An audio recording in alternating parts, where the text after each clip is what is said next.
কবরে যেতেই হবে, মুনকার নাকিরের প্রশ্নের জবাব দিতে হবে। উত্তর দিতে পারলে সুখ মিলবে, প্রশ্নের জবাব না দিতে পারলে দুঃখ মিলবে, আযাব মিলবে।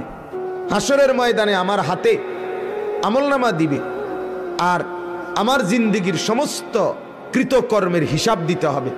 মিজানের পাল্লায় মাপা হবে, আল্লাহ তাআলার মুখোমুখি হইতে হবে, ফুলসিরাত পার হইতে হবে, জান্নাত কিংবা জাহান্নামে যেতে হবে। এই কথাটা যদি আমার দিলে বাস্তবিক অর্থে বুঝে আসতো, দিলে থাকতো, তাহলে আমার জন্য আল্লাহর প্রত্যেকটা হুকুম মানার জন্য এগিয়ে আসা সম্ভব ছিল, নিষেধগুলো থেকে বাঁচা সম্ভব ছিল। আমি আগায়